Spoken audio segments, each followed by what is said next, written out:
This is Barrels and Barrels, a bourbon and baseball podcast, with your hosts, Brandon Spinner and Michael Burns.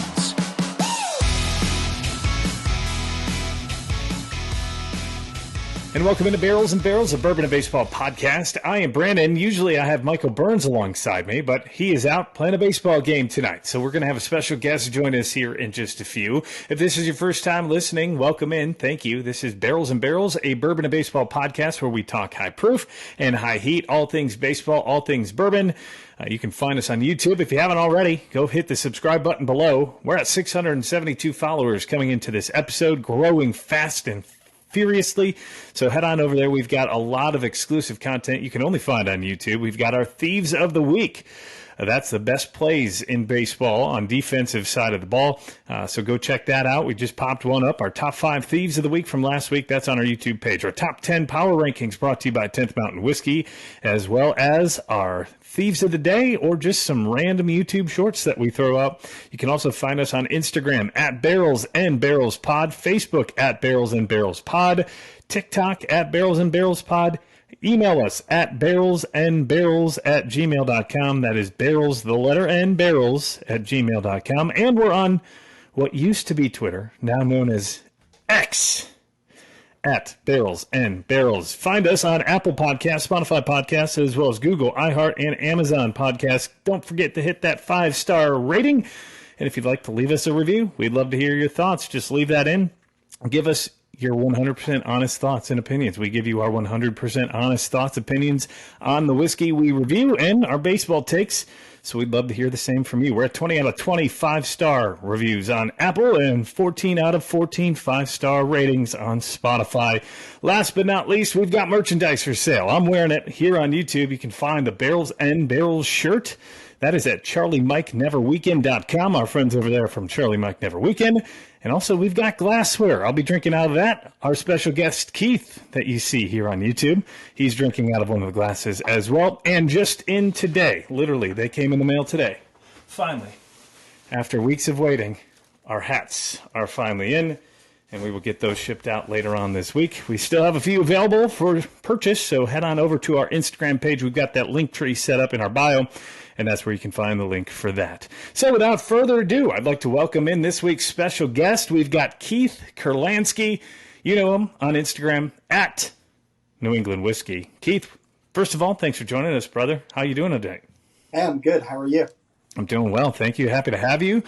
First, right off the bat, tell us a little bit about yourself. Yeah, excited to be here. Thanks for having me. I'm out here in Boston, so that does make me by trade a Red Sox fan. So, I'm a big Sox fan going way back into the day. Grew up hating the Yankees, and Cubs were always my favorite NL team too. You got there we go. That old school, that old ballpark. Kind of the drought together. There's a lot of parallels. Yeah, exactly. Totally a lot of parallels. So you're a big Red Sox fan. If you're watching on YouTube, you can see Keith is wearing a Red Sox jersey. May I ask who's on that jersey? So this actually is a clothing company in Boston that spoofs everything. So this is made to look like a Red Sox jersey, but it says Cup. I can't see underneath. Okay, there we go. I see it now. Yeah. But, okay, cool. So he's got the Red Sox patch. Yeah, there it is. Yeah. So, and he's wearing a Bourbon Thieves hat. We are both Bourbon Thieves members, and Keith is a Bourbon Thieves ambassador. We'll talk more on that here later on in the episode for those whiskey and bourbon fans. And speaking of whiskey and bourbon fans, he's also sent 2 blind samples for me to try. And we're going to give those a rating, going to give my guesses on what they are. He sent Michael some as well, but Michael can't be here because of a last-minute baseball thing. So we will get Michael's reactions and ratings on a different episode or on a different review later on, which you can find on YouTube as well as here on our Spotify and Apple Podcast links. So, Keith, you've listened before. You've been listening for a long time. You know how the show goes. We are on episode 38, so we're starting with the best number 38 in MLB history, and I don't think that this is even close to having anybody else, and I'm assuming you did more research than my cohort, Michael Burns, usually does. So do you know who the best 38 in baseball history is? So I was looking it up, and I was surprised at how few players have worn it for multiple years. It was there were some big names on that list, but only a year here, maybe 2 years. So, I mean, I think the guy that wore it the longest kind of runs away with that. Speaking of Red Sox, he has one of those most iconic moments as a Red Sox pitcher that I can imagine as well. So, I mean, to me, it goes to Curt Schilling there. Yeah, and I think it's a slam dunk as well. Curt Schilling not only wore it the most years of his career, 16, that is most of any player. He has the third most wore amongst any player who's ever worn the jersey. The only two ahead of him, Steve Carlton, who only wore it for 2 years, and Robin Roberts. No, not the Good Morning America host, Robin Roberts, but the baseball player who played for the Orioles and the Astros back in the early 60s. He only wore it for 5 years. Schilling wore it for 16, had a 79.5 WAR in his career. When it comes to the next best player, at least in longevity, 15 years for Rick Aguilera, former New York Met and Minnesota Twin, as well as the closer for the Cubs and the Red Sox back in the day, I believe. And then Greg Minton was at 14 years with the Giants and the California Angels. A couple other names. I'm partial to Carlos Zambrano. He wore 38 for a dozen years in Chicago and a year in Miami at 43.9. He'd actually probably be the second best number 38 by WAR and longevity. He had the second longest for the amount of WAR. So I'd say Curt Schilling, of course, is a slam dunk. World Series hero for you, 2004, the Bloody Sock. He was on that 2007 team as well, so he got 2 rings with the Red Sox. But a lot of people know him with the Diamondbacks, but he spent most of his career actually in Philadelphia as a Philly. Out of his 16 years, 8 of them were there. What are your memories of Schilling? Because you got to watch him up close in person, man. Yeah, I mean, I got to see him in spring training too when I was much younger, and he had a really cool Hummer that he used to drive in, and the paint. I remember the paint would change color in the light. It was like a rainbow, like always changing in the different light, and that was really cool. But yeah, I mean, as a pitcher, you think of him as a fierce competitor, right? The Bloody Sock stands out as big as anything, going out there with that, and it kind of highlights what people didn't necessarily see on the day-to-day with him. He was a gamer. He was passionate on the mound. Mm-hmm. A lot of screaming and yelling, a lot of times at himself, a bunch at the umpires as well. But that's par for the course as a pitcher. But oh, for sure. And that was back in that day when it was a little more acceptable than nowadays, right? Nowadays, you're supposed to act all PG out on the mound, but he had a lot of fire and an intensity, and it was a great career. Like I said, 79.5 WAR. So episode 38 is the Curt Schilling episode, which is apropos because we've got a Boston Red Sox fan here. So Keith sent Michael and I some samples a couple of weeks ago. They're blinds, and I love doing blind samples and reviews because it's taking the bias, I think, of the label out of the equation, or the name, right? Isn't that probably the biggest faux pas, I think, when it comes to whiskey, is people hunt the label, not necessarily what's in the bottle. Yeah, absolutely. And I mean, that's, how it goes. And you look at it the same way in the free agent market. Sometimes you go for the flashy names, and some of the underlying stats, the Moneyball stats, so to speak, don't always work out that way if you just go with the shiny player. So Keith sent over 2 samples. I have no idea what these are. We've got sample A and sample B. I'm going to give sample A a go at first. I'm drinking this out of our Barrels and Barrels 2-ounce glass, which you can find on our link tree, as I mentioned already. Keith, what are you drinking? I know you had a pour there. Yeah, so I know we're going to talk maybe a little bit about them later, but I went with Blue Run here. Oh, awesome. Can't go wrong with Blue Run.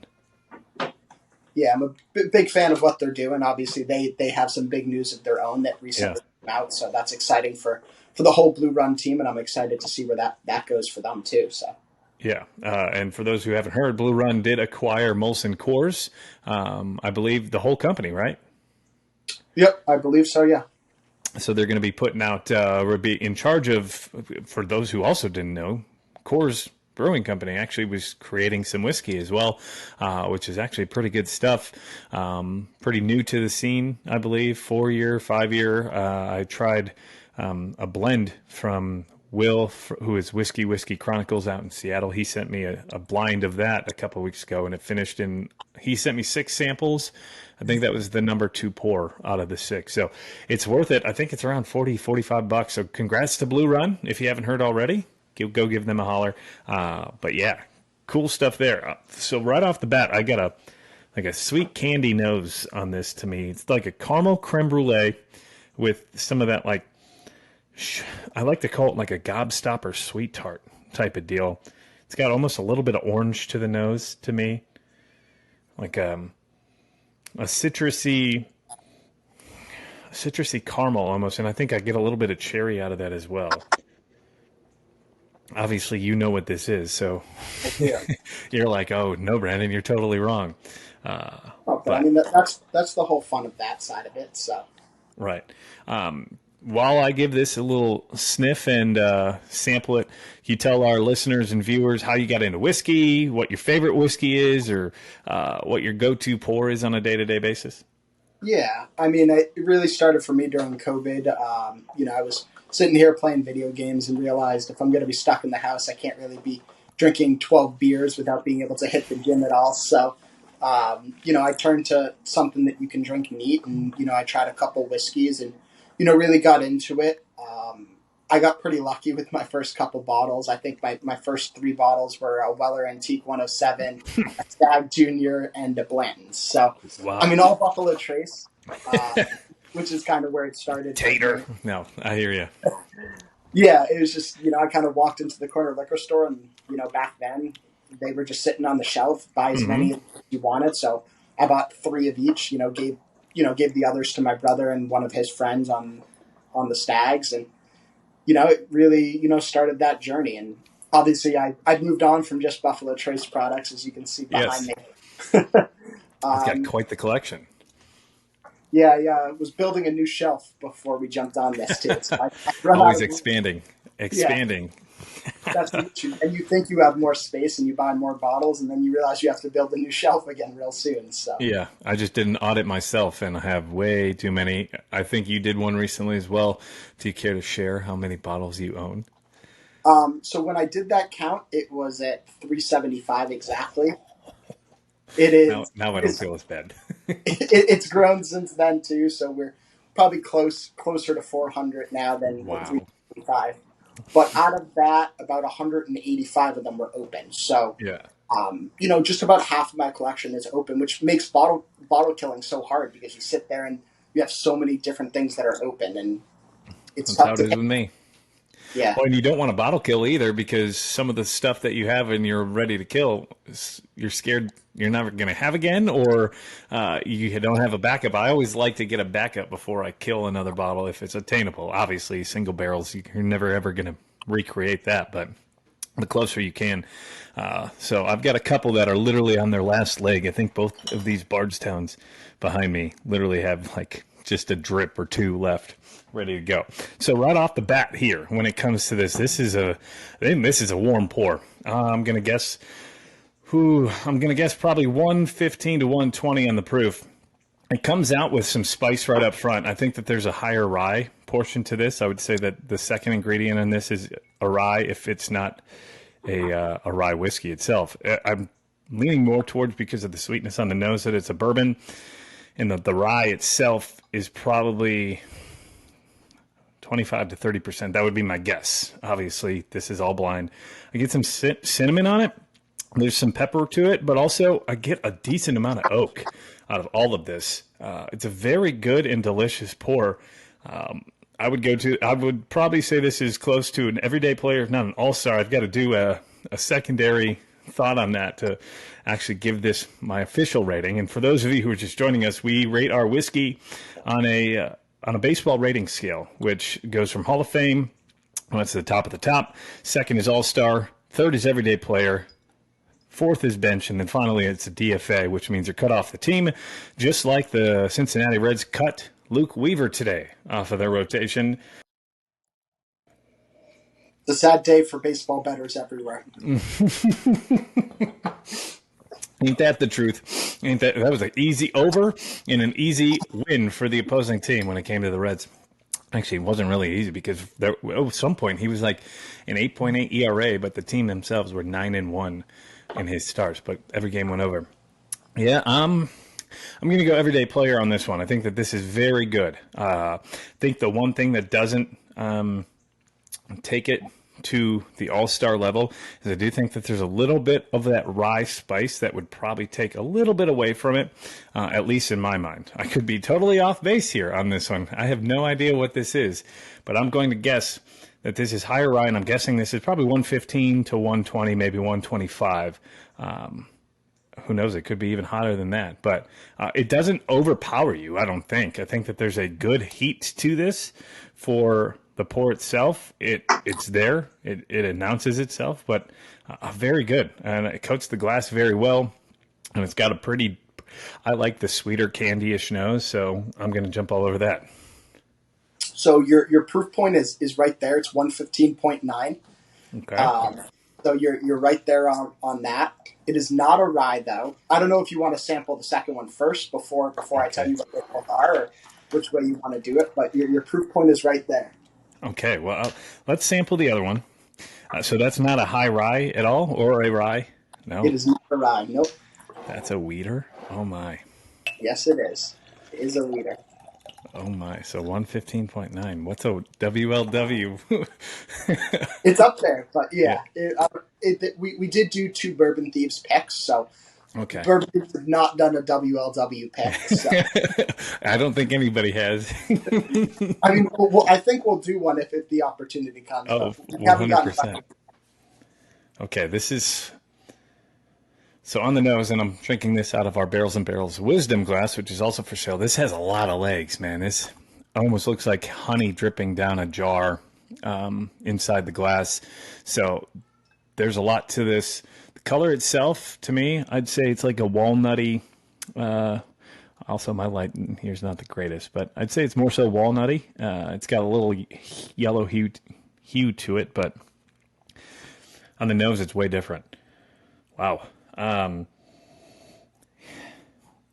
Hold on a second. Two distinct pours there. Yes, for sure.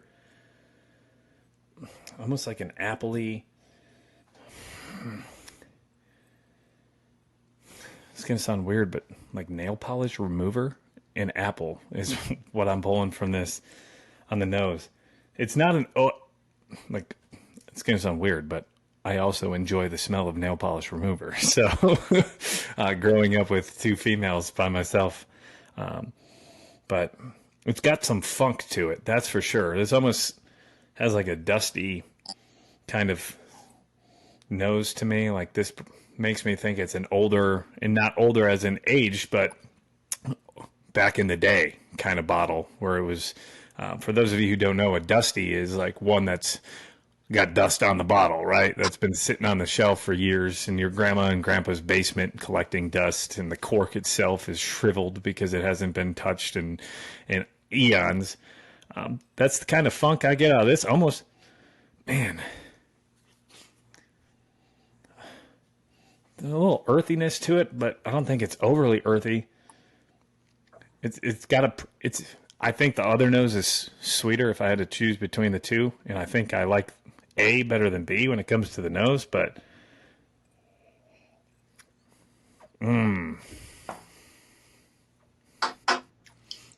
so that proof-wise to me doesn't seem as high at all. I'd probably say in the mid-90s, if not the high 90s towards 100. It's funky, but it's got like a creaminess to it. I almost want to call it like a buttery mouthfeel, where it coats the whole mouth. You get the flavor in all aspects of it, but it's not burning your tongue the moment that you try it. I could have singed my tongue with the 115.8 or 115.9, but there's some caramel to it. I think that this drinks to me where it's not as dry on the tongue, so I wouldn't think that it's a higher rye, but after guessing the first one and being wrong, I'm not even going to guess anymore. But I'm going to say proof-wise 95. I do think the finish is a little lighter than the first one. Still delicious. So yeah, your proof point notes have been pretty good, spot on. This is 94. 94. Okay. Yep. So right again, you're picking up that proof for high heat on the first one, low heat, I guess, on the second one. Yeah. But yeah, a lot more of your notes on the second one definitely shine through. Mm-hmm. Pretty close to what it could be. Okay. So, do we have a reveal on what we've got here for us, Mr. Kurlansky? Yes. So the first one comes to us from Colorado. Oh, Old Elk. It's got our Bourbon Thieves logo right there on the cap too. Awesome. Good stuff out of Old Elk. Greg is putting out some fantastic stuff. They just announced too they're coming out with a second cigar blend, different from their first one, finished a little differently. So that's exciting stuff. And then, do you want to take a guess at what the second one is? Because your notes were really good on that one. Your proof, you were within 1 point on the proof. Mm-hmm. So this is this a rye, or not a rye, but it's not even a high. It's a wheater. And it's not a wheater on the second one. Okay, so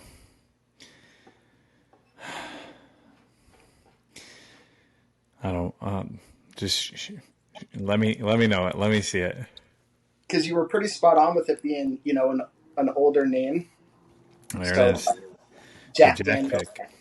Mm-hmm. Okay, and that's where the now that I hear Jack Daniels, it's got a distinct Jack Daniels taste to it for sure. I get the bananas, especially now. Yeah, proof wise, out of the two, I'm gonna go with the Old Elk probably being my favorite of the two. I don't think you can go wrong. But I do think that I'd go everyday player and probably bench for B. And that everyday player is close to being an all-star. It's like it would be an all-star if another all-star sat out of the all-star game, if you know what I'm saying. Like all-star by proxy. But that's a very good pour. And these are both Thieves picks? Yes, they are. Yep. Cool. Are they available? They actually are. There are two that are available, which can be found on trycuriata.com. Okay. If you do $200 in shipping, or $200 more on your total, use the code STOCKUP, and you get free shipping from them. Cool.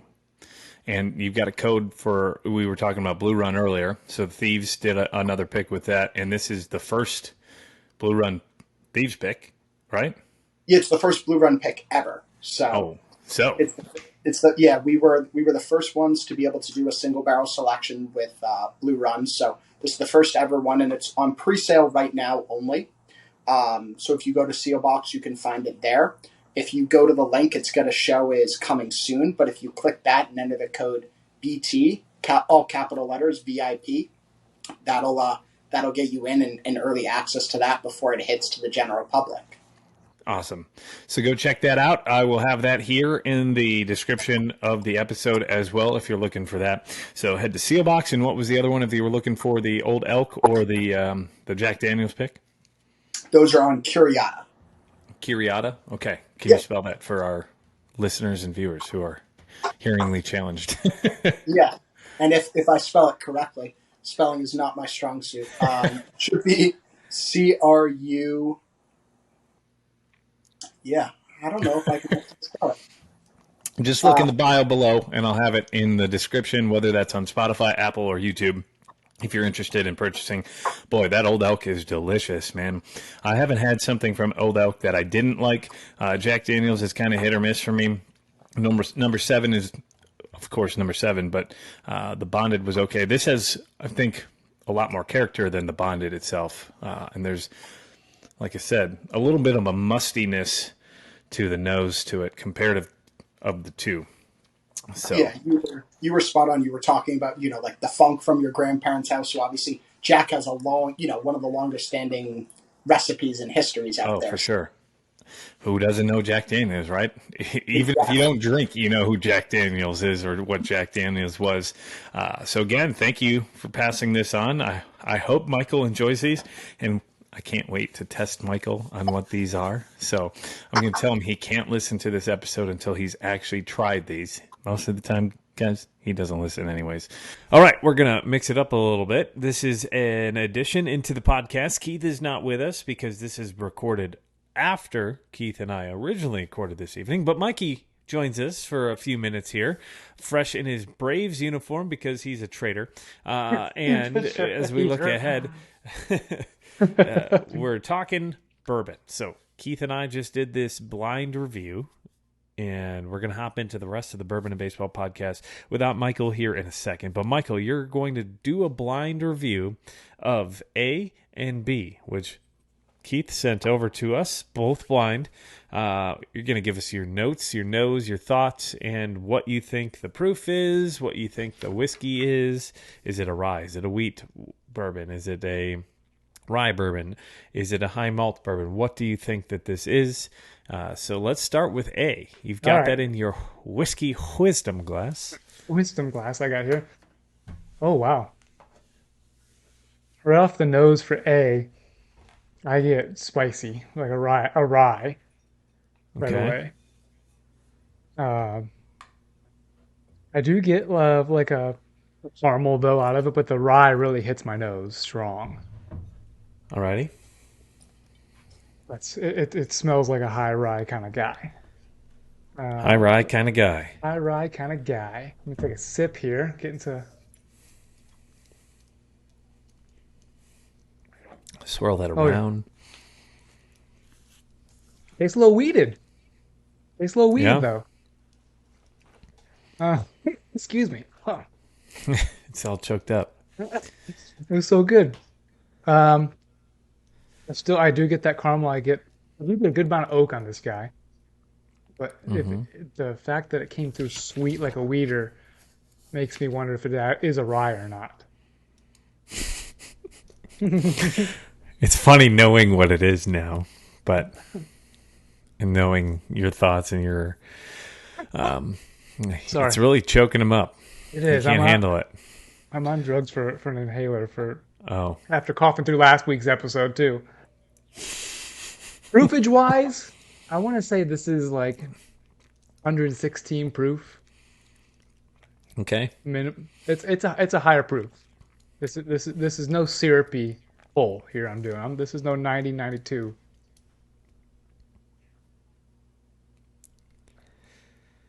So on our rating scale, where would you rate this? It's pretty tasty. It does have a little bit of bite, but it's not overpowering. The nose, you'd smell it and you'd kind of think this is really going to burn, but it's not too bad. I get quick review. I would drink this. I would go to this. Fighting between a bench and every day here. One last sip and I'll decide. So as Michael's deciding, I also thought that this was a higher proof. I said it was a 115 proofer.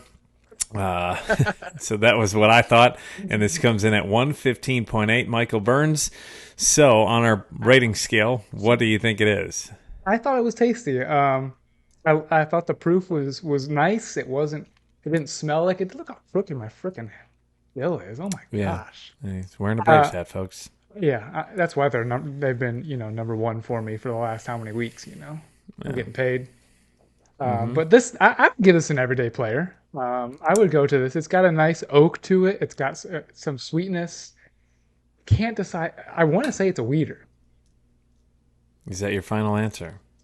Final answer, yes. Everyday player. It is a weeder.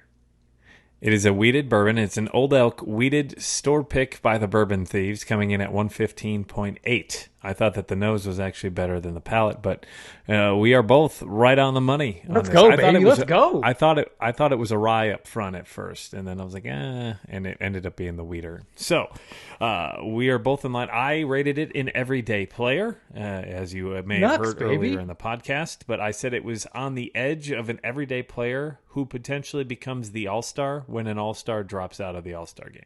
Oh, okay. Do you know what I'm saying? It. Yeah.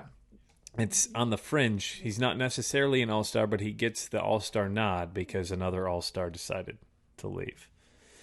No, I So like it. good call there, Nux, Michael Burns. baby. Now- Nux. Let's go. Yeah, there we go. Yeah. Alrighty. So let's pour up number B, or letter B, and Numeral see what B. you think. Yeah, I've had several pours at this point. I'm in the middle of editing, so let's get to it. I got this in my sweet tooth. You have it in the tooth too? So it's funny. I had A in a tooth, and I had B in a wisdom. So you went in the reverse order, but either way, it's tasting the same. Oh no. Right off the bat, what do you think that is? That's a Different? single malt. That's a single malt right there, baby. Yeah. Absolutely. It's not a Kentucky bourbon for sure. I just get peat. I just get peat on the nose. I do have to stick my nose pretty far in this tooth a little bit, rushing it. Yeah, I'm getting peat. I'm getting, what you get out of it's not Irish. It's a single malt. It's not right. It's not Scotch. All right, taking a little sip here. It's not Scotch, or it is Scotch? You said it's... It didn't smell like Scotch. It just smelled like an American single malt. All right. It doesn't taste like it smells as much, though. I get, peanutty a little bit. It's still a single malt. I get peanuts. Not a lot of smoke there. Take another sip.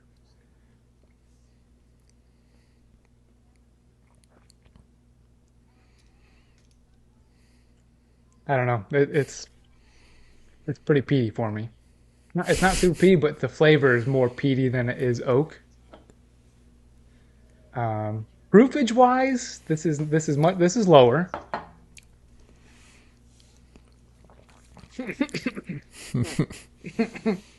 This is the fastest you've ever done a review. Right.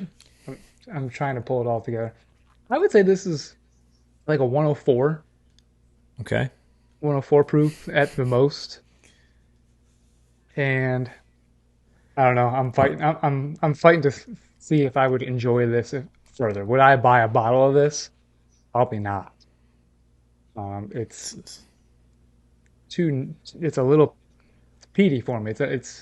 I'm missing some sweetness out of it. One last sip and I'll give my B&B rating here. Alrighty. So as Michael does that, he's going with peaty and American single malt. So what do you think on our Barrels and Barrels of Bourbon and Baseball podcast rating scale? I got to DFA this guy. It doesn't have the oak, the sweetness. It is too much on a peat side for me. Do you want to know what this is?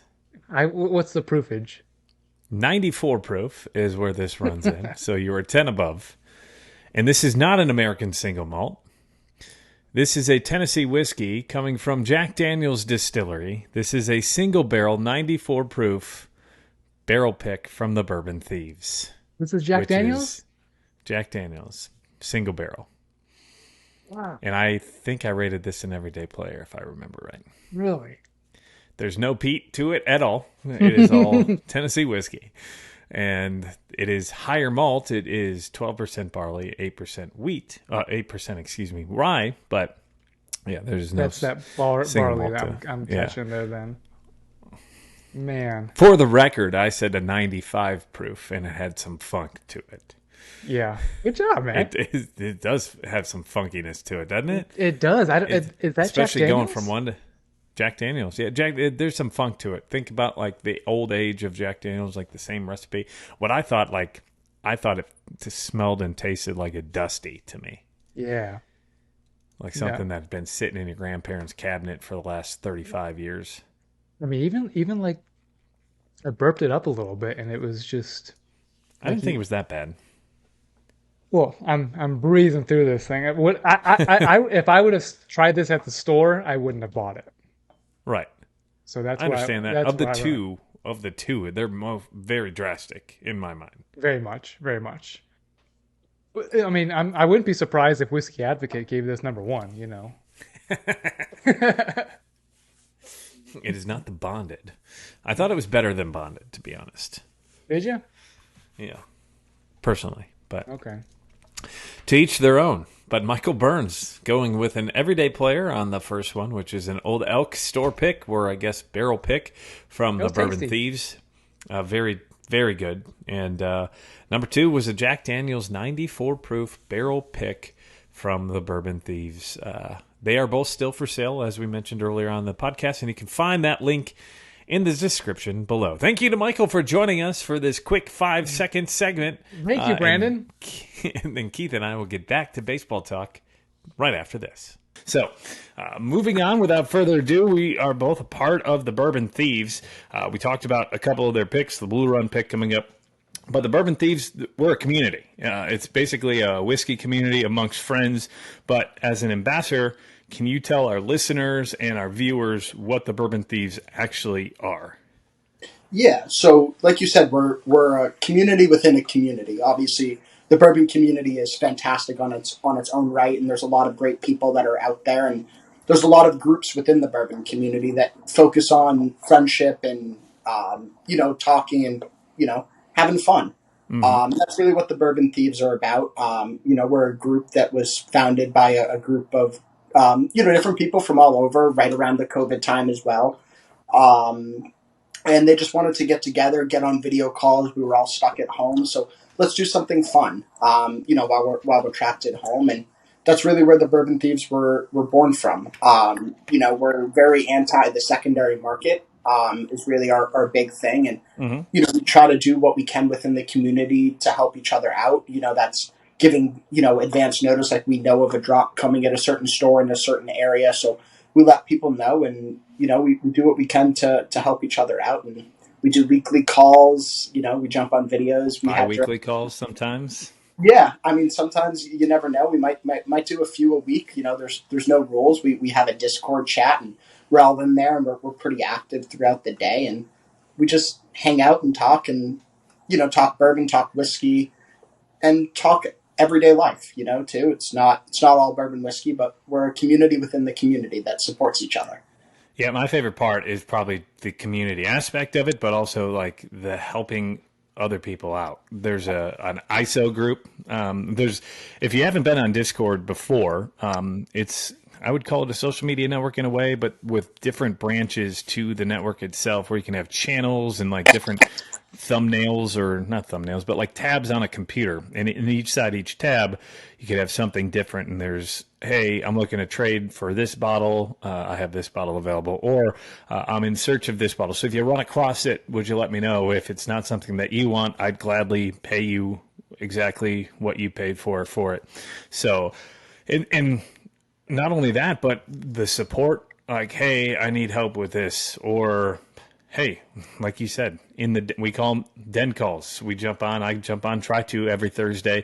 Some of my closest bourbon friends and some of my closest friends in the world, I never met in person, but I talk to them every week online for a couple of hours, have a couple of drinks, or one too many drinks, depending on the week and depending on the night. But it's a really cool community. But how does one become a part of this community? Yeah, and that's a great question. The best way to do it is to just tag us in your posts on Instagram.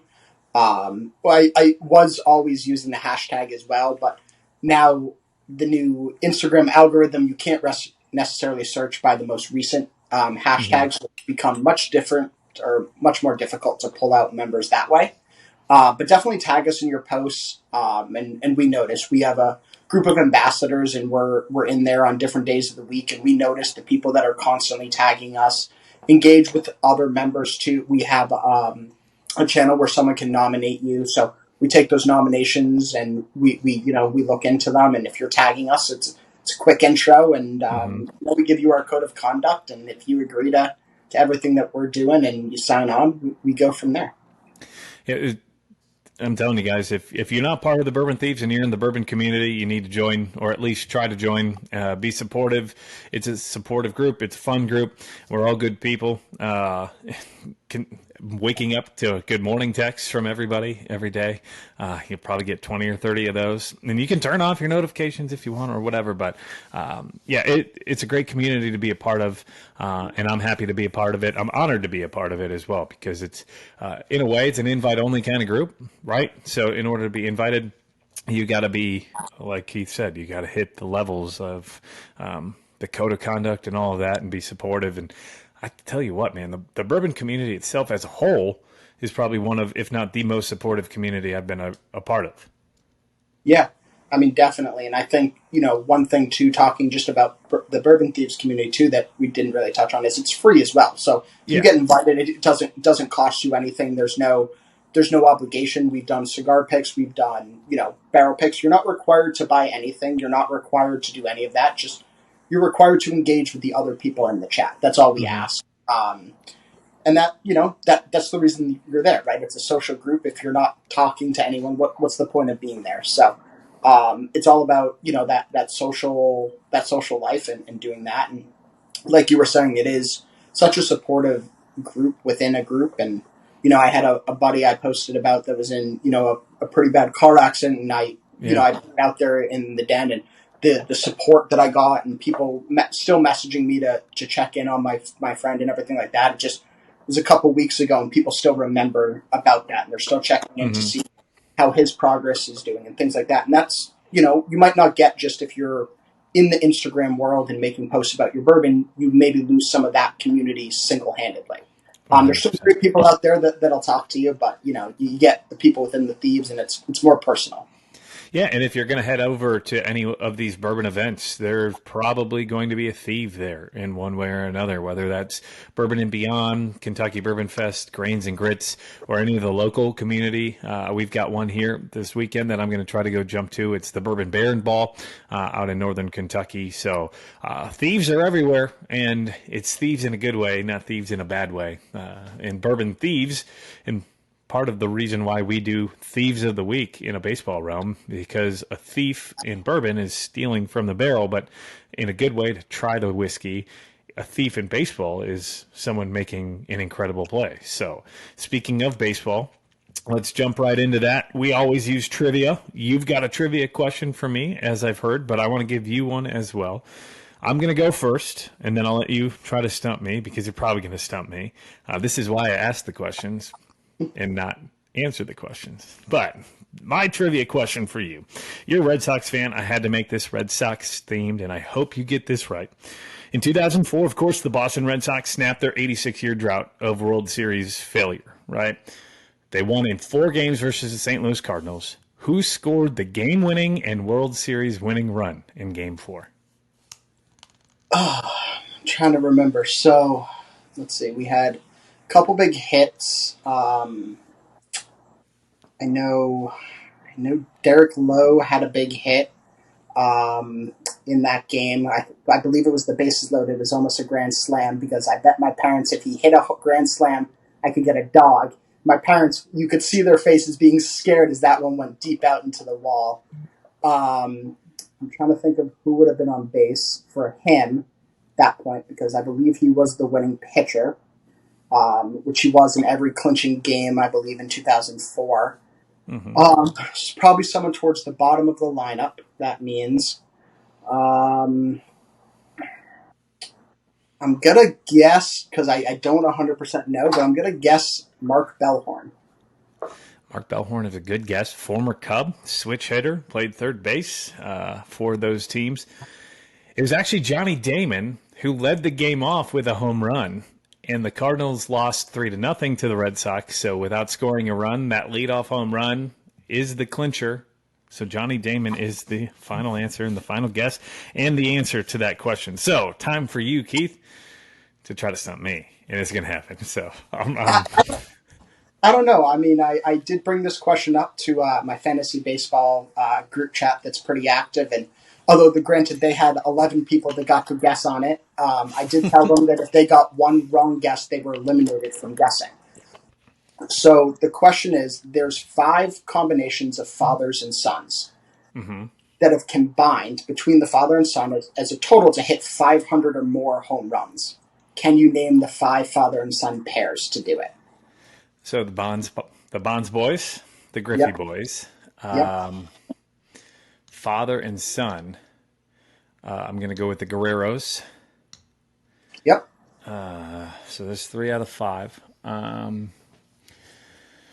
500 or more as a family. Philippe Alou and Moises Alou, part of that? They are, yes. So 4 out of 5. 500 or more combined home runs, fathers or sons. 4 out of 5. That's a good one. The Alou one was tough for me. That when I got asked this question, that was the one I didn't get. So I got the hard one then. It's because the Alou, because Moises, of course, carried that. But and who knows? It could be a guy who had 495 and his son, all he had was 6. So that's what I'm trying to factor in here. Man, Ernie Banks didn't have a kid. I mean, we could say every 500 home run hitter who had a son who didn't play in the game, they still hit 500 plus home runs, but their son didn't make it to the big leagues. But that's part of the criteria. The father and son both played in the big league, so okay. it's not that tricky of a question. So. Yeah. So Bonds, Griffey,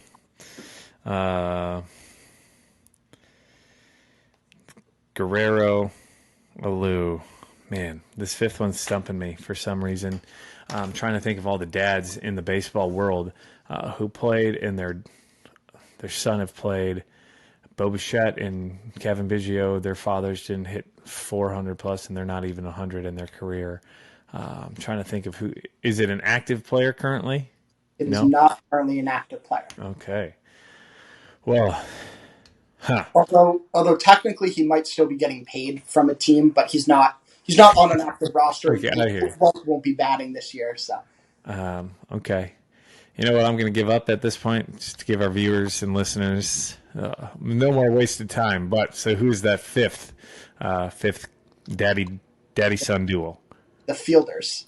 Oh, you're right. He is getting paid by the freaking Detroit Tigers and Texas Rangers. Oh, man. Yeah, the Fielders, Cecil and Prince. There you go. That's a good one. That is a good one. I think it's the Brewers part of it that I blinded. But yeah, Cecil and Prince, man, they were mashers too.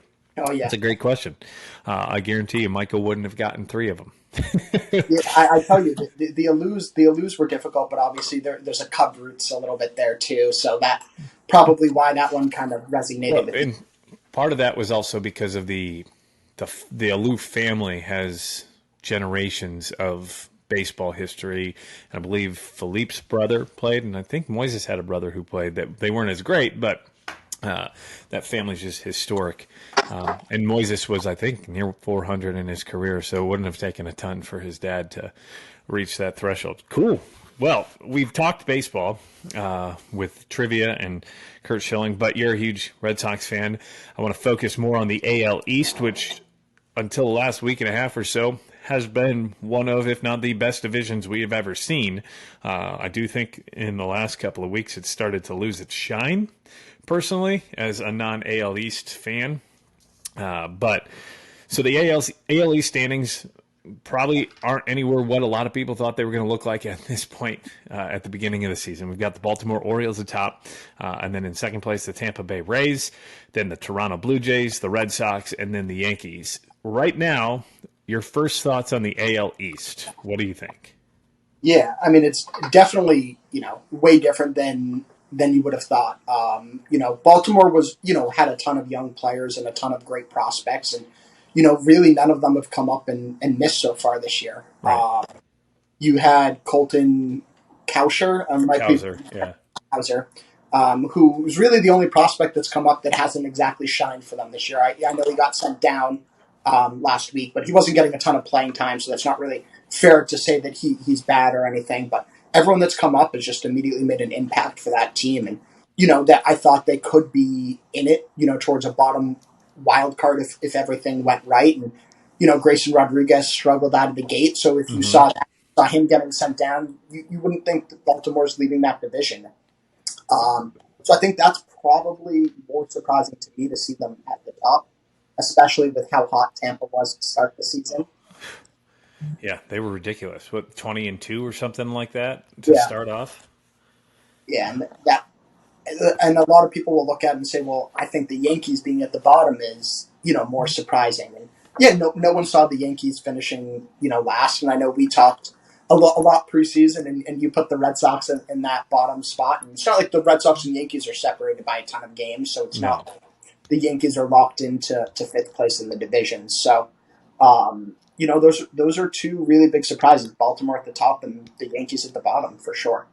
Yeah, and I think the Rays to come out as hot as they did, nobody really. I thought they were going to be a wild card team because they always seem to just somehow scrap and make their way in. I didn't see them as dominant as they were here to start. I mean, they're 40-22 at home, so they're almost 20 games above 500 at home. If you do that, you're going to the playoffs. On the road, not nearly as successful.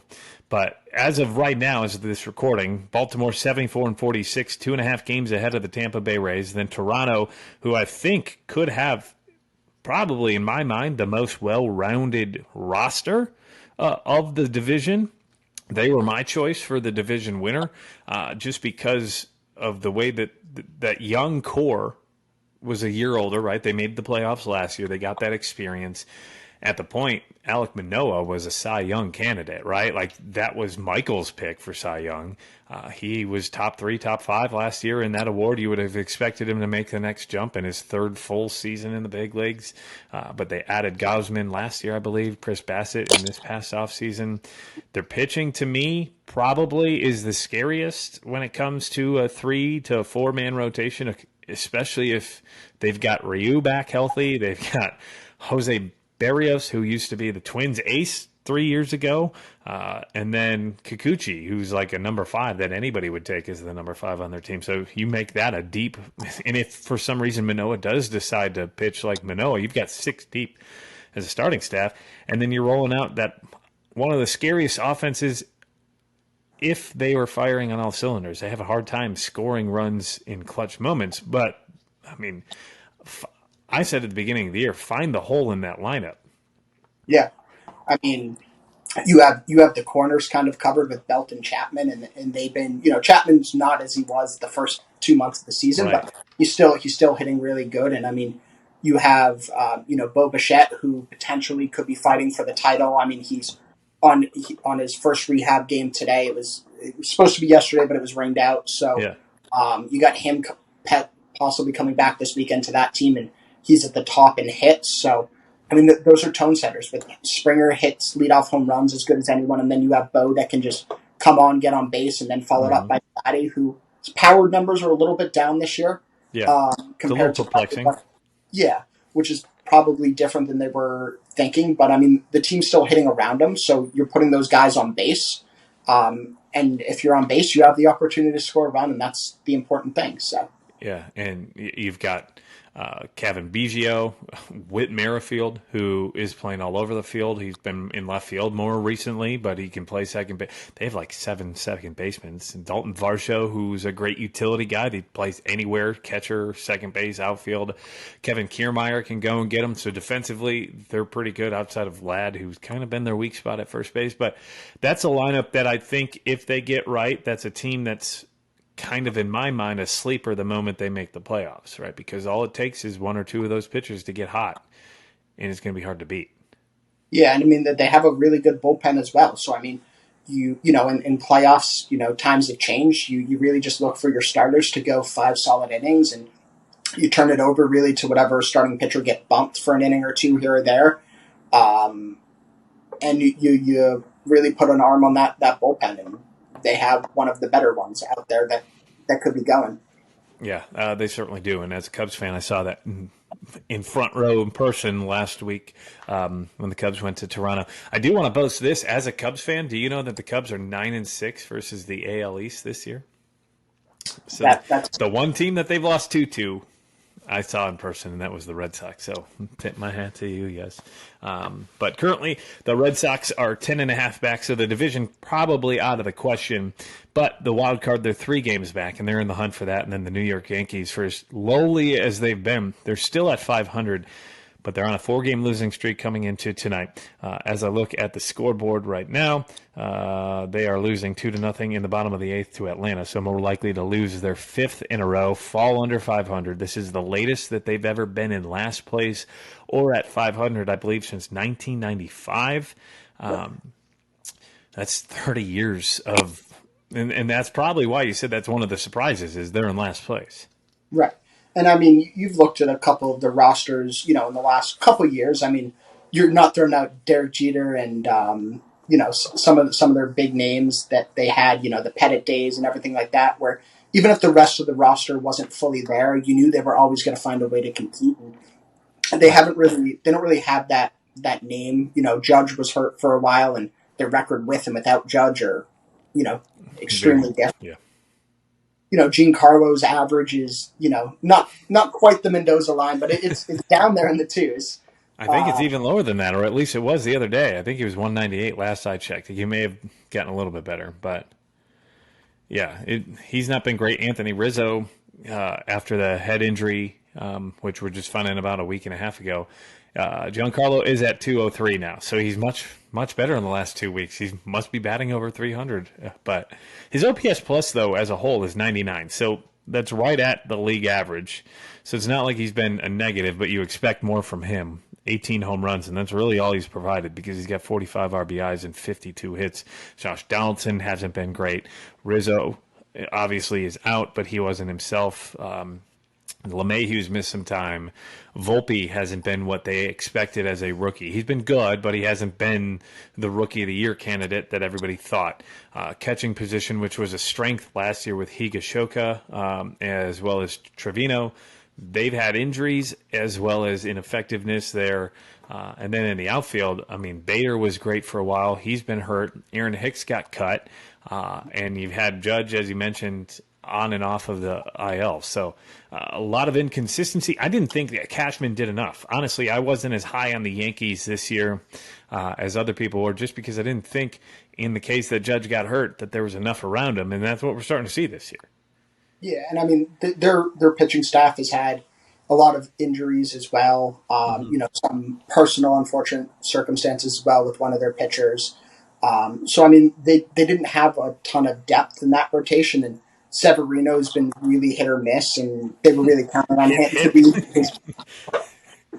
I tell people jokingly that I think I jinxed Severino's career because I went to Yankee Stadium and saw his first career start, and it wasn't a glowing start, if I remember it completely. It wasn't bad, but he was a rookie and didn't look that great. And I said, it's because I'm here as a Red Sox fan. I'm gonna ruin his career and hurt the Yankees that way. It's like the curse of the Bambino, but the curse of the Kurlansky. Exactly. I love it. Speaking of no hitters, because Domingo Germán threw a perfect game earlier this year, and you were mentioning personal issues, and we're not going to dive too far into that, but he did go into rehab for alcoholism. The LA Angels currently throwing a no-hitter versus the Texas Rangers in the bottom of the sixth inning. Of course, it's halfway through the game. We'll keep an eye on that and update you. And, of course, if you're watching and listening, you already know whether or not that ended. But in real time, Keith and I will be paying attention to that game as the Angels lead the Texas Rangers 1-0. I don't even know who's on the mound for that one because I haven't pulled it up, but I might as well do that. As far as the Red Sox, your Red Sox, time for you to gloat, time for you to talk. You just got probably your second best player back last week in my mind, Trevor Story. It's definitely great to have Trevor Story back. He's got to defensively, he's going to help solidify that team, and something they really lacked. Obviously we traded Kike Hernandez, which probably came to a shock to some people when it happened, sending him back to the Dodgers. But defensively, he wasn't meant really to be an infielder. He was much better in the outfield, so he was really much out of his comfort zone there. Mm-hmm. Just that stability in the middle of the field is going to be great. I was watching the game earlier today, and they said the Red Sox have had 103 different lineups so far this year. Different combinations. Yeah. So they've, with how many games are played, basically you're using a different lineup almost every day. So that's difficult for hitters too. Some people have talked about that. They like to know where they're batting, consistency purposes, things of that nature. So it's been, they've had injuries and they've battled, and guys up, guys down, and you kind of work through that. I'd say a lot of people are probably surprised we're, fighting for a wild card spot or as close to one as we are. I kind of saw what Seattle did at the trade deadline, so that made me a bit more hopeful that we might get closer. Obviously, we're trailing Seattle in the standings. Obviously, Seattle has a ton of talent. They have great pitching. I mean, they're probably out of the non-playoff teams right now, probably have the best rotation I can think of.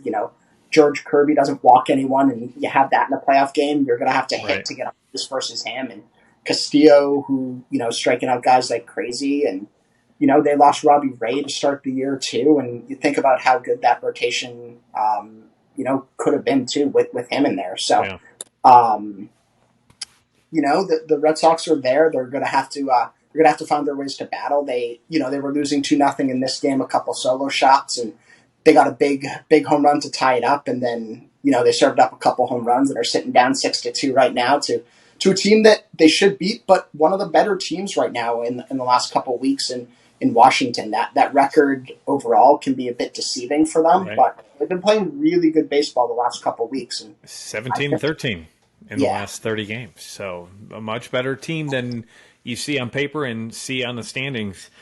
So the Red Sox, I think personally, their issue is pitching. I think that they can score with the best of them. They, since the beginning of the year, have been putting up runs. It's been able to stop the runs from scoring. They've got a plus 30 run differential, 576 runs scored, which is the third best in the division, well behind the Rays, but just behind the Orioles by 6 runs. But they've given up more runs than anybody else in the division, and only a handful of teams in the AL have given up more runs than the Red Sox. Obviously, the Oakland Athletics, but behind them, the Royals and the White Sox, and then the Tigers. But really, the Red Sox need to work on stopping runs. And I think that was probably one thing I was more disappointed with them at the deadline is they moved Kike, right? And then they went out and got Luis Urias from the Brewers, which kind of felt like a panic move. As a Red Sox fan yourself, what did you think about their deadline as a whole? Yeah, I mean, it was lackluster. But I'm kind of getting used to that with Chaim in charge. I mean, I don't think he's going to, even if the team was, right in there in the thick of the division, only a couple games back, I'm not really sure what he would have gone out and done at that point. Maybe he goes and gets a pitcher, but he doesn't like to trade from the farm. And obviously starting pitchers at the deadline are the most expensive commodity. Right.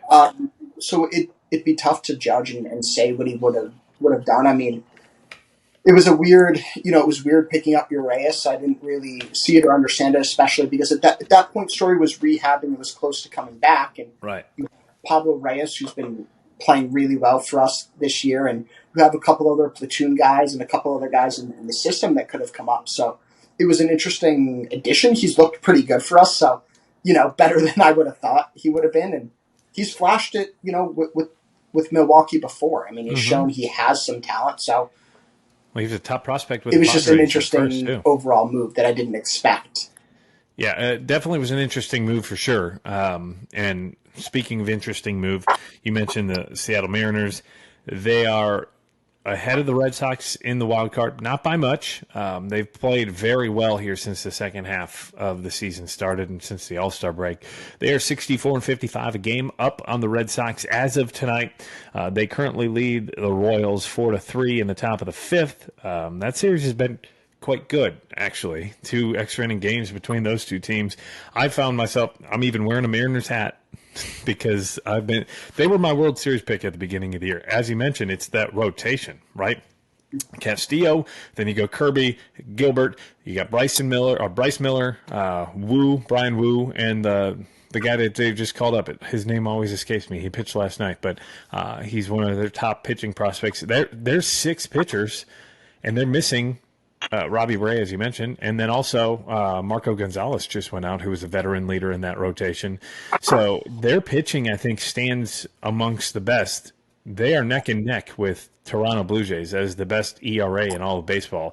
It was the Blue Jays going into last week, and the Cubs kind of roughed up the Blue Jays, and the Mariners had a good stretch, so they jumped as the number 1, but they are real close. As of coming into tonight, the ERAs between the two of them, right now the Blue Jays at 3.68 have the best ERA in baseball. Second is the Seattle Mariners. Third is the Cleveland Guardians. Fourth is the Houston Astros, and then fifth is the San Diego Padres. So the Blue Jays and the Mariners, who are in the fight for the wild card, I think no matter who makes it of the two, they're scary because they're probably throwing the best rotation out there. Yeah. I'd agree. And you were talking about Emerson Hancock was the That's name it. that was escaping you. It stands out to me because I dropped him in my dynasty, one of my dynasty leagues about 3 weeks before he got called up. But sometimes he had looked good in AAA. I mean, his ERA was over 5, I believe, closer to 6 before his call up. So I was kind of surprised to see him get the nod when it looked like he'd been struggling a little bit in the minors. But he's come up and looked pretty good so far in the majors. So um, I would say, though, I'd probably give the edge to Toronto. I just think they have a solidified closer. And I think Yeah. that's probably the weirdest decision I feel like at the deadline was Seattle shipping off their closer. And not that they don't have other good bullpen arms Right. that getting saves here or there, but it kind of felt like a little bit of like the Red Sox at last year's deadline where you're buying and selling a little bit at the same time. It kind of felt like a weird message. And people say that about the Red Sox last year is they were kind of there, they were kind of out of it, and then they kind of did a buy and sell, and it kind of made the clubhouse a little bit of a chemical imbalance. And so obviously for Seattle, they're still playing at a high level, so it doesn't look like it had a negative effect on that, or that the front office is saying you guys aren't going to be able to compete. But it was a very interesting move, I thought, on that. And, I feel like Toronto has the better closer now because he's someone that's been in those spots a little bit more. And if it comes down to it, I feel like that's obviously, very important. I totally agree. Munoz was the guy who they kind of turned to after they shipped Seawald to the Diamondbacks, which when it popped up, I was like, am I reading this right? They just traded their closer to the Diamondbacks, but they're a couple of games back of a wild card spot, and I think that they have a roster that could make noise. They have the experience of making it last year too, right? So you go back-to-back years, you have that experience you can draw from. The Blue Jays, as you mentioned, I still think that they're a great roster. To be honest, I'm going to throw it out there. It's going to be a hot take. But I don't think the Tampa Bay Rays are actually going to make the playoffs this year. I do think that within the next 6-7 weeks, the Tampa Bay Rays are likely going to start to fall apart. They're not the same team that we saw them a couple of weeks ago when they were the number one team in the AL and they were the number one team in the league. They've just lost their third pitcher to Tommy John surgery this year, which is another question all in all, right? Like, you got to look at that pitching infrastructure at this point. You've had 3 players this year lost to Tommy John. I think Shane Baz last year was lost to Tommy John because he didn't pitch at all this year. You have 2 players about to come off the IL from Tommy John surgery. Now, what are you doing as a pitching staff, number one? Number two, Wander Franco issue. That's the elephant in the room right now. What's going to happen? That's your best player. If he's going to be out indefinitely right now, what's that going to mean for that team? Yeah, I mean, I think if you're Tampa, you really have to look at a player like Randy Rosarina and make him the leader of that clubhouse. Obviously, he's a very outspoken character in a good way. And, he really, he's shined in the playoffs. His name was made in the playoffs. So, I mean, I think you look at him as kind of the leader of that team and, let him do his thing. And, he's capable of carrying a team. I mean, that's why they did so good in his rookie year in the playoffs is what he was able to do on that field. So if he gets a little hot or, picks up some of that slack, I mean, he can do it. I mean, you can't replace Wander Franco, right? Like what he can do on the field, you can't just do that. So you're going to have to draw from some other ways inside. I mean, Yandy Diaz continues to hit, and he plays good defense as well for them. So, I mean, you kind of look at that and, if those 2 guys can do what they can do, they have other big pieces. Yeah, Yandy Diaz is having a career year. He leads the AL in batting average right now at .321, and we'll get to him here in a second. But they've got the players. Luke Raley, who is a candidate for Rookie of the Year, just had an incredible – did you see the home run inside the park today? That's one of the craziest caroms I've ever seen. Go check that out on our TikTok or Instagram page. It blew my mind. I've been watching baseball for years, and that one, as an outfielder, I hurt inside because you play that as well as you can, and it's still just everything goes to crap. But Yandy, Brandon Lowe, or Lau, Isaac Paredes, Randy Arozarena, Jose Siri's having an okay year, but an OPS of 768. He's hitting home runs. He's got 23 bombs. You've got players. I just think that you're losing a lot of production if Wander doesn't come back. And the distraction behind that itself, to me, you kind of lose a ton of energy. You had this team who was the best team in the league for months, and now they're just kind of in a free fall. They're still winning, but not winning as much on the road, and you're not going to be at home where they're sitting. If Baltimore continues where they're at, I don't think you're catching them at this point. They're only 2.5 back, but it feels like a bigger leap than that, doesn't it? Than 2.5 Yeah, games? it definitely does, and I think that's mostly because of the big lead that they had, right? So you look at it as, 2.5, but like that means Baltimore's made up so much ground to even be in a position where they're leading. And they kind of ping-ponged for like a week or so where it was like a game here, a half game there, and they kind of stayed close. But now, you're 2.5, and it kind of feels like Baltimore is starting to pull away. Yeah, and it's felt like that to me for weeks. I was actually surprised when I looked at the standings and saw it was 2.5 games. But to me, like I said, it's a hot tape, but that pitching staff worries me because you got Glasnow, and then it's hard to know who is reliable from that point because how many bullpen games can you do? You can do it in the playoffs here and there, but you're going to burn out your pitching staff. And Glasnow's just coming off of an injury as well. He had Tommy John too, didn't he? He did, yeah. I mean, So there's another Tommy John arm. Yeah, I mean, he was the sticky tack era, like right away when they removed it. I think it was his first start after the whole sticky tack gate last year. He ended up hurting his arm, which I agree with him. You can't make a change like that mid-season, which was his big issue. It's like, but I mean, you still have Taj Bradley, who's a good young arm that's going to come up and make some impactful innings for them. And he's been hit or miss so far in the MLB this year. He's had some really good games and some really bad games. Mm-hmm. But I feel like Tampa is a team that always finds a way to do it, especially with their pitching. You got a guy like maybe Taj just becomes a bulk guy, and you throw one of your relievers out to start, and you have him come and give you 4 or 5 innings out of a bullpen. They just always seem to do it. And I agree. I mean, I don't know necessarily who would overtake them in the wild card. I mean, you have Seattle and the Red Sox and the Yankees right there. That's my only thing is there a team that's going to step up, even if Tampa continues to slide, that can play that consistency to overtake them? So Tampa's got a 4.5 game lead, or now 5 after today in the wild card, but I don't think it'll be 5 long because Seattle still has a lead in their game. As far as the Los Angeles Angels, it's Reed Detmers on the mound, who actually threw a no-hitter last year in May, so it could potentially be his second career no-hitter.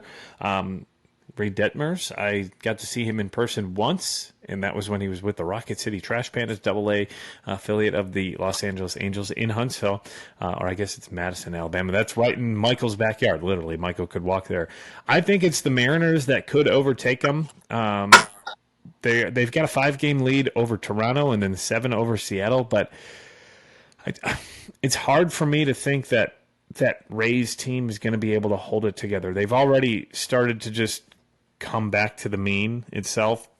And I think if this Wander thing ends up being more than it is right now, right? It's just allegations. But if this gets dragged on, I just saw that he's got Dominican, I believe, authorities looking into this now. So that could really provide a distraction. As someone who's been in a locker room growing up in college and in high school athletics, the locker room itself and the distractions around the team, it's actually a real thing. And I think that could distract this team away from the ultimate goal because that's the guy on that team, right? Like Wander, he's flipping the ball to himself. Who knows if they're ever going to play with him again? Because he's not just dealing with the potential of being suspended. He's dealing with the potential of criminal charges here and being locked away for the better part of his career, if not the rest of his career. So that could be a distraction, and I do think that the Astros, to me, are going to overtake him no matter what, because the Astros may actually overtake the Texas Rangers, in all honesty. That's going to be a hell of a race to watch down the stretch, is that AL West. But that Mariners team, we've talked about it. It's that pitching staff. I'm looking at it here. Fangraphs gives the Rays a 96% chance of making the playoffs. The Astros an 89% chance. The Mariners a 28.6% chance. The Blue Jays actually a 71.6% chance, and then the Red Sox is 17.1. I'd say the Mariners or the Red Sox can do it. I think the Mariners have the edge over the Red Sox because of pitching. Because I think their offenses, while the Red Sox are a slightly better offense, I think the Mariners' offense can stick up to any team. They can put runs up. They get cold quick, and they don't score in clutch situations similar to Toronto, but at some point that may level out. But I think the Yankees are toast. And my question to you, and my question was going to be for Michael as well, is Aaron Boone done? I think so. I mean, there were rumors. What was it last year? Like mid-season, that he might go, and the Yankees are well known for not firing mid-season. If the Yankees finish in 5th place, under 500, I don't see how he comes back. I mean, I feel like he's been on the hot seat for a while. And maybe I've wanted him to be, as a little biased for 2003, but ouch. Yes, I guess so.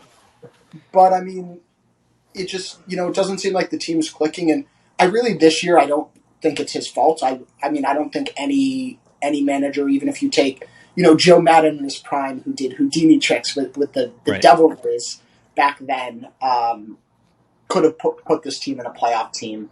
There's too many injuries and too many holes. And, the Yankees, I know, before the season started, were really trying to trade Hicks, who you noted they cut. They were trying to get rid of Donaldson and, open themselves up to be able to go spend some money in other places that they couldn't do with some of these Right. higher salaries of these guys. So, Rizzo, obviously, like we talked about, is tapered off a lot, and that's hurt the team as well. And The fault of his own, to be honest. But yes, I totally agree. Yeah, and so it just doesn't feel like a team that really has any momentum. And even if they got it, I feel like it'd have to be short lived. They don't have a rotation really. I mean, an average baseball fan that's maybe in New York maybe could name one starter on that team right now. I mean, they don't have a solid rotation. Cortez is nowhere what he was last year too. And he's been hurt, right? Yeah. Hasn't he? Nestor's out. You've got Trevino, who hasn't been not Trevino, Severino, excuse me, who, like you said, who's been a shell of himself. Herman had to check himself into rehab. Your big addition, Rodon, where's he been? He's been hurt all year, right? Which you had to kind of expect. But Garrett Cole, and then who else? Really, that's it. Cole Schmidt and Frankie Montes hasn't thrown a pitch this year. He was your big addition at the trade deadline last year. Is Brito? And I'm a baseball fan, and I'm trying to struggle to find the rest of that pitching staff. And, of course, they lost again tonight, so that is 5 in a row. They are now under 500, 60 and 61 in dead last. I know that makes you smile. As a Red Sox fan, I would have assumed you wanted Aaron Boone to stay as the manager, because that would just mean continuously fail as a Yankees organization. But I would probably I think they're cooked. I think they are done, and I do think that they need to start making changes. I don't think that AL East is as strong as it looked even 4 weeks ago, right at the trade deadline, or even at the All-Star break. That was the division, and I'd say right now it's the AL West, because even if the Angels haven't been as great since the All-Star break, they're still just about 500, if not slightly above 500. They're kind of one of those teams that bounces back and forth as well. But I think the AL West, just because the quality between the Rangers and the Astros, I think might be a little bit better than the Orioles and the Rays at this point in time. And then the Mariners and the Red Sox and the Blue Jays are kind of even at that point. Now, that's all the AL. The AL East and the AL West, the AL Central, well, we're not going to talk about, because the Twins, they probably have that. The Guardians kind of are a scrappy team, but the NL West really is starting to take off, at least the team in the AL West, or the NL West, excuse me. The Los Angeles Dodgers, they've won 9 in a row. As of this broadcast, they're getting ready to take on the Brewers to try to make it 10 in a row. All of a sudden, they're 72 and 46. It seemed like it happened like that. Yeah. I mean, I believe you and Bernsey talked about it a little bit in last week's episode. Is that offense isn't anywhere near as big of a juggernaut as it's been. Obviously, they had a guy that they were counting on preseason, in Gavin Lux that tore his ACL, unfortunately. And that really changed that whole outlook of the team. Like, Gavin Lux wasn't going to make or break them as a playoff team, but he was going to be a solid contributor to that team. Exactly. Ability. I mean, you lose a guy like Trey Turner. That's a big hole, and he was never going to fill that. Although Turner's he's been picking it up as of late, but he's been okay this season. But yeah, you kind of looked at that stability that he was going to provide. He had big league experience. He's been with the club for a while, so in terms of in their system for a while, right? And they have picked it up, and it'll be interesting. Not this Saturday, but the following Saturdays, that the Red Sox and Dodgers are actually playing each other. The reunion of teams: Kike Hernandez, Mookie Betts, JD Martinez, all come back to Boston, and there's a couple of Dodgers, obviously Justin Turner for the Red Sox, and we have some old pitchers too. So it's going to be a fun reunion in those regards. But yeah, the Dodgers are clicking right at the right time, and you have so many veterans and guys that have won. Obviously, Dave Roberts knows how to win in the most clutch spots, and right. But you have hitters too that have done it. JD Martinez obviously is a tremendous batter, even though he had a down year last year. Has picked it up tremendously this year. Right. Mookie Betts is starting to do some Mookie Betts things, and you have a great bullpen as well. And that rotation, Clayton Kershaw, as long as he stays healthy, you can't count him out. They have the pieces. Especially you got Walker Buehler potentially coming back. He's rehabbing. Like, they're getting healthier too. Yeah, and Freddie Freeman could potentially be the MVP, and he's just consistent. Reed Detmers is going through 7. He just ended the 7th inning. Here's my question. He's at 104 pitches through 7 innings. Do you think he comes back? I mean, I feel like the answer has to be no. I mean, you're the Angels, like we were talking about. They've been stumbling a bit since the All-Star break. They went to make some acquisitions. It's a game you have to win, and you need to reserve a pitcher for the rest of the season. Right. You can't be slipping him in the rotation. You got to have him go on 5 days, and you got to play. Baseball's a long season. You got to play the whole season here and not worry about the accolade. He's done it before. Yep. I'll protect him. Yep, 59 and 62 coming into tonight. 8 games back of the final wild card spot for the LA Angels, the other team in Los Angeles. The team in that NL West that was a juggernaut, at least it looked like for the first half, was the Arizona Diamondbacks, and they have fallen off the face of the earth. They have had a couple of games in a row where they have won. They have now won 2 in a row, 4 and 6 in their last 10. But they hadn't won a game in August until they won the other day. They've been a far disappointing team. They led that division, I believe, at the beginning of July. They're 12 and a half games back. They made the move for Paul Sewald in the bullpen. And then they went on an 8-game losing streak at the worst time because the Dodgers went on a 9-game winning streak. So they lost every game that they lost. They lost a game. I think that they're a scary team down the road. I said at the beginning of the season, I don't think that they have it all together this year. They've got a young team. This was the year to learn how to win, and then next year I think is the year that you make your moving year. But they've had a rough go of it as of late. What's the biggest surprise to you? I know you're a huge fantasy player, but as far as the Diamondbacks, what was the biggest change, I think, for them? Yeah, I mean, their manager's great. Obviously, he has Red Sox ties as well. With third base coach, wasn't he? Yes, and I think he was a great mind, and that's a big get for them. But I feel like they're still a young team.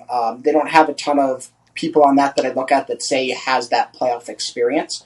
So I think, even being in a playoff hunt for a little bit, Corbin Carroll's been amazing for them this year. Probably, everyone thought he had the potential, but I don't think people put him necessarily where he was this early in his career. I think he's hitting the strides of where people saw him after some time to adjust.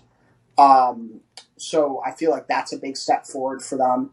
Although he kind of reminds me a bit of, going back to Seattle, a little bit of Julio Rodriguez, who was better than people expected in his rookie year. And Julio's still having a great year, but I mean, that average isn't where you would have expected it to be. Right.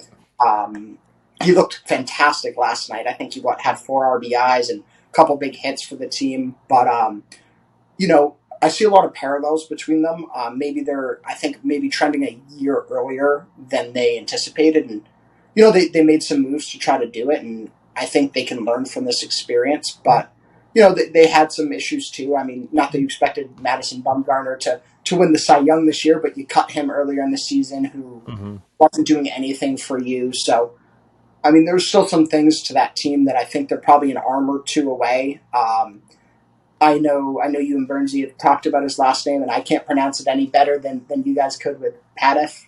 Fart, yeah. But I call him Fart because it sounds like, but it's Fart, yeah. Pfaadt. He hasn't been that great so far for them, and that's obviously someone that they were counting on to step up. And so that's why I'm not saying necessarily they don't have the talent within the system, but they're probably missing that veteran arm. And I agree they shouldn't have gone after a Scherzer or a Verlander at the deadline. That wasn't the right move for that team, but they probably need a veteran ace like that they wanted Bumgarner to be when they signed him, is that veteran presence that's won before, which is really what I think they need to go to the next step. And there aren't going to be incredible arms on the market next year, but already looking ahead, I believe Blake Snell is going to be an arm that's going to be out there. Shohei, I don't think that they're in the running for Shohei, but they do need a guy who's been there, done that. Maybe it's a trade down the road. I'm not going to dive into that yet because we're still in the middle of the season, and we'll get into the offseason moves here when we get to the offseason. But the Diamondbacks have been in a free fall. The Cubs losing tonight, I have to say it, to the White Sox 3-0 in the top of the eighth. Shohei Ohtani stepping to the plate versus Aroldis Chapman right now as we're watching here in the top of the eighth. To put a bow on it, Red Sox did lose to the Nationals. Houston Astros beat the Miami Marlins 12-5, and then the Cleveland Indians. Ooh, there's a fine. I gotta put another $1 in the jar. That's 10 for me. The Cleveland Guardians lost to the Cincinnati Reds here in Cincinnati, 7-2. Tampa, as I mentioned earlier, they did get the win in San Francisco. That's a big race for the NL wild card as well, because San Francisco, I believe, holds the second spot at this point. I've got to relook at the standings, but between the Cubs, the Reds, and the Marlins, who are all fighting for that final spot in the wild card right now in the NL, that's going to be a good race. I think it's going to come down to the final week of the season, obviously, but Arizona only in game and a half back of Miami for the final wild card, as the Marlins and the Reds are tied at this point. The Giants are only a game and a half up on the final wild card spot there. So a close NL wild card as well. And I think that's what I love about that expansion to the playoffs, right? Last year was the first year of 6 teams rather than that 1-game playoff. It keeps teams in the mix. Even if you look at it, the Mets are only 7.5 back of a final wild card spot, even though they are last, or they were last in that division a few days ago. Washington's even Washington's 8.5 back of the wild card. Not saying that they're going to win it, but for this far, as bad as some of these teams have been, that's a lot closer than I would have expected. Yeah, absolutely. I mean, you have to look at that wild card race, and the NL was, in my opinion, way more active. Like, you saw the Cubs go out and they traded for people. I mean, there a lot of those wildcard teams that you just named were super active in the deadline, and I think that's what, like you said, keeps that race so close. Is you had a lot of teams that bought, and a lot of teams went and got pieces to compete, and they have been competing. So I think that definitely adds a layer to that race, much more than really any other division. I mean, unless you count, obviously, the Central with the 2 biggest pitchers that got traded at the deadline going to that. But outside of that, more players, I feel like, moved into that NL wildcard race than any other playoff race that exists. Mm-hmm. And the one team that really didn't make too many additions is Cincinnati Reds, currently in the final spot as of today, tied with the Marlins. So I believe that would be a tiebreaker rather than a game 163, I think, with the new rules.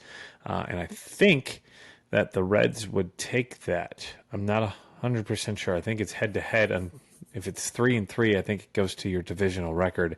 And I believe the Reds have a better record within their division than the Miami Marlins do at this point in time. So the NL wildcard is going to be a big race. Also a big race, at least at one point, it seemed to be Shohei Ohtani, whether he was going to be able to catch Aaron Judge. This is what I like to call our token Shohei Ohtani talk.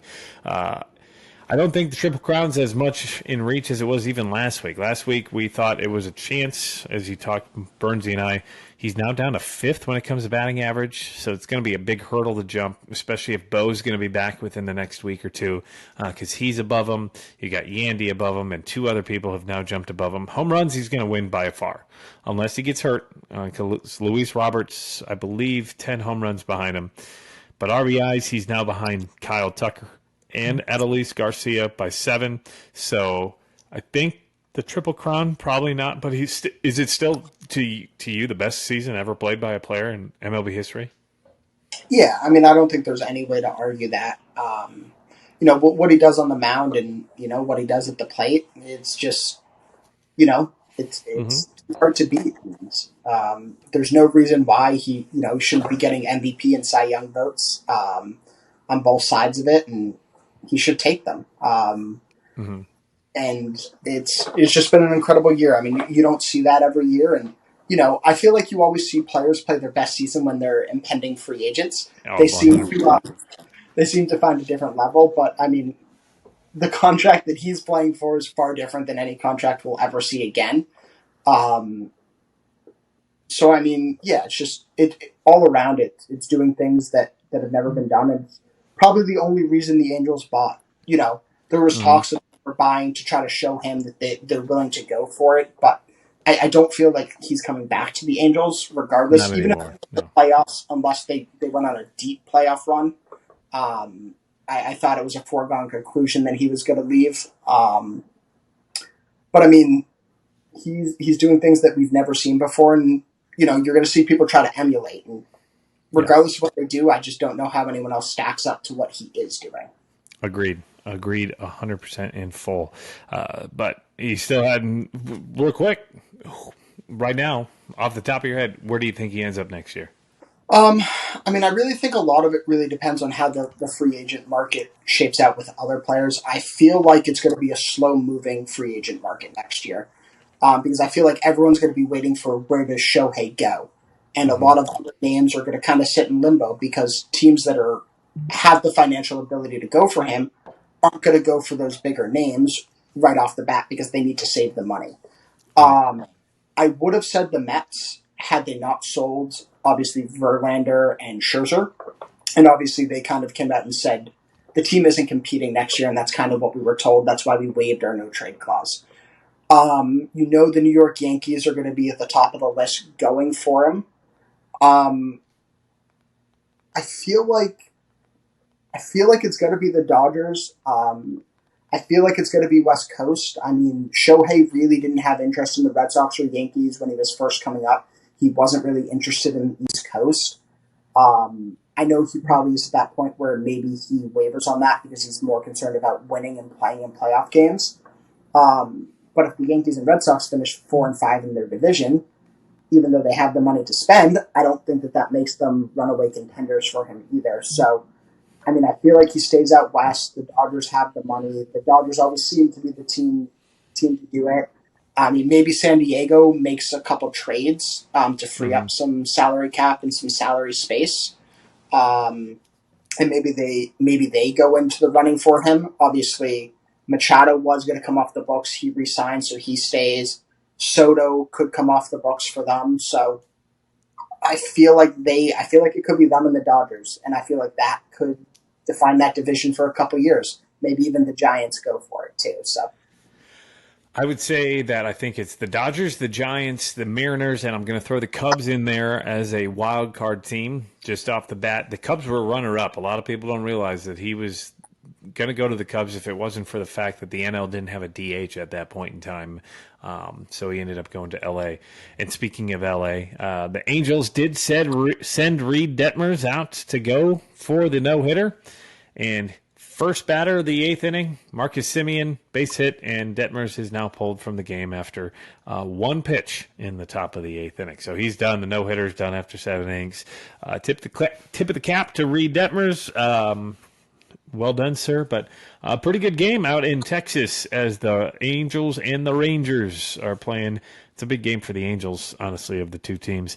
But it is also a big game for the Rangers, as well as they need to try to stay ahead of the Astros, who pummeled the Marlins earlier tonight. Real quick, rules. I love the rule changes. I don't know about you. What are your thoughts? Yeah, I mean, they've grown on me throughout the season. I was not a fan of the pitch clock. I was very concerned about injuries because of it to start the year. And obviously, there's your slew of injuries, but I don't look at it that there's been any more injuries to pitchers than normal. And that was my biggest concern. I like it. I mean, I feel like there's still going to be some sort of tweak needed to the stolen bases. I enjoy seeing stolen bases. I enjoy it, but it feels like it's taken to a different level, maybe a little bit more than they were expecting.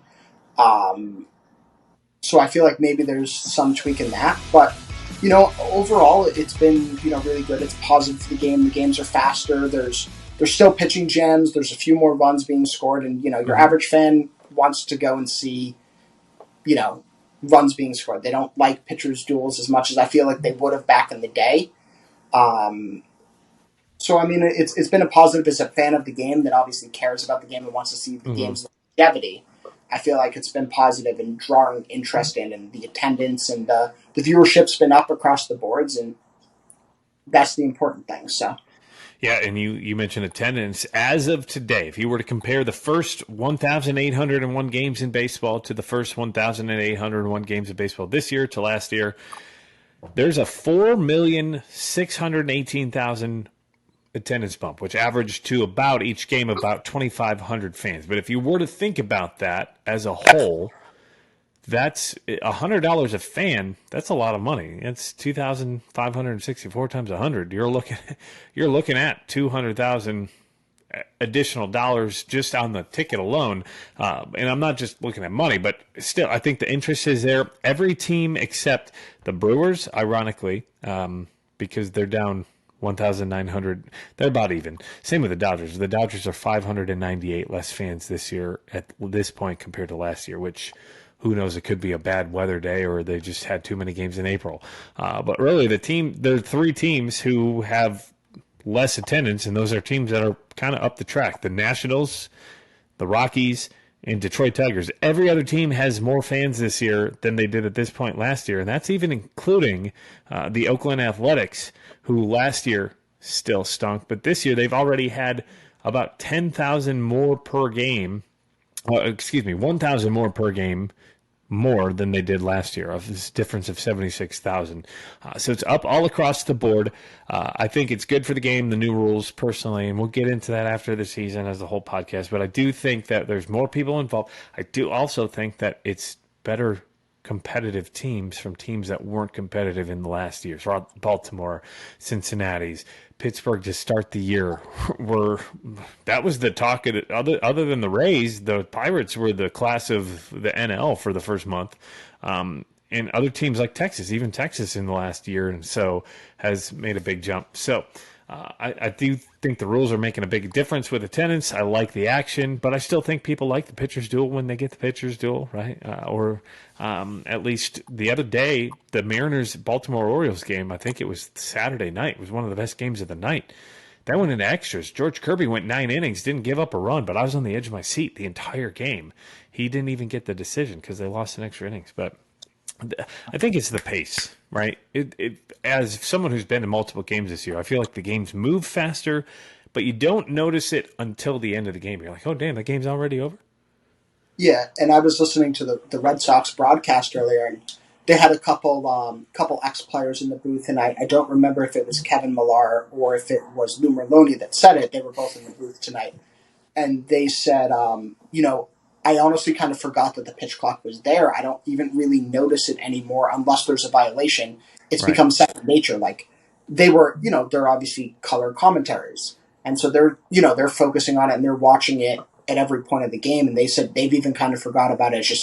It's flown into the game so seamlessly that unless there's an issue, you're not looking like he's got to throw the ball right now or he's got to get in the box in 1 second. You kind of just forgot about that. And it just flows at this point. So. Totally agree. Well, Keith, I'm going to jump into our top 10 power rankings. Michael's not here, so we're not going to list his off, but you can always get these on our YouTube page exclusively. So go head on over there. If you're watching on YouTube, just hit that subscribe button below. But if you haven't watched on YouTube yet and you're listening on Spotify, Apple Podcasts, Amazon, Google, or iHeartRadio Podcasts, this is your push to go check out our YouTube page. Every week, Monday morning, we put out our top 10 power rankings, which are brought to you by 10th Mountain Whiskey and Spirit Company. Don't forget, go to 10thwhiskey.com. Use promo code BNB for 10% off your order. Again, that is promo code capital BNB for 10% off your order, and that's anything. We're talking whiskey, rye whiskey, bourbon. They've got gin, they've got brandy, whatever it is there, or go grab yourself a shirt, Glenn's, or they've got a bunch. They sell barrels. You can buy barrels and get 10% off barrels. So whatever it is, go check that out. Michael's not here, so you're not going to get his top 10, but you're going to get mine. Number 10 for me this week, Milwaukee Brewers. 9, Toronto Blue Jays. 8, the Seattle Mariners. 7, the Philadelphia Phillies. 6, Tampa Bay Rays. 5, Houston Astros. 4th, the Texas Rangers. And I'm going to let you go on over to our YouTube page to get those final 3. And again, that is Barrels and Barrels Pod on YouTube. Just hit the subscribe button and you'll get all our videos anytime you go on youtube.com. Keith, any last words or thoughts? Thank you again for joining us. This has been great having baseball talk with you. I'm bummed Michael couldn't be here because we love geeking out with other people about baseball. But what are your thoughts about the season as a whole? Any Bourbon Thieves thoughts or bourbon thoughts that you want to get off your chest? This is the time to do it. Yeah, I will say, there was a great thief today in baseball. There was a great play. I haven't got to watch it yet, so I didn't bring it up yet. But I heard there was an incredible baseball play today out in the field in our earlier games, because we had games starting at 1 o'clock today and all over. So it's one of those weird baseball days where there's baseball on all day. So it's great. I love it. It's a great day. Yeah. I feel like, it's been a fun season. I feel like the playoffs are going to be more open than we've ever seen before. I don't think that regardless of who makes the playoffs, there's going to be a clear-cut favorite, more so this year than any other year. I mean, you saw the run the Phillies went on, and the Phillies are getting on another run, so you kind of look at them. I'm just excited to, get into the colder weather and see the baseball, in the playoffs where we get that out here in New England. In those styles. So, I'm looking forward to seeing what happens. I hope either the Cubs or the Red Sox make it, so I have someone that I like to root for in it. But if Cody Bellinger keeps being old Cody Bellinger, that's possible. So, it's all about community, and that's what makes the fun of everything. So. 100%, and thanks again for joining us this evening. This is Barrels and Barrels, a bourbon and baseball podcast. We talk high proof and high heat. We had a high proof whiskey and a low proof whiskey on the show today. So go check us out on Instagram at Barrels and Barrels Pod, Facebook at Barrels and Barrels Pod. That is the same handle. You can find us on TikTok and YouTube. Our Twitter /X handle is at Barrels and Barrels, and our email barrelsandbarrelspod. That is barrelsandbarrels@gmail.com. I'm just stuck in that Barrels and Barrels pod mode. You can also buy a hat, t-shirt, or Glencairn's glasses. Keith is holding his up. I've got mine here. We've got Wisdom, Tuath, or regular just Glencairn's if you want to go check those out. Head on over to us, email us for the link, or head on over to our Instagram page as well. I am Brandon. That is Keith stepping in for our normal host, Michael Burns. You can find Keith on Instagram at New England Whiskey.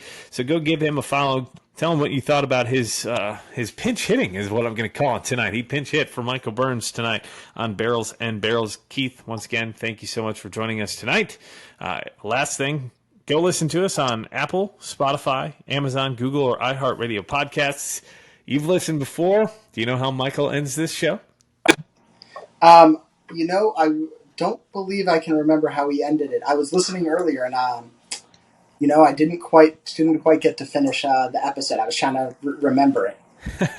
Well, he does it in the most white boy way possible, and that is with 2 words. Let's go!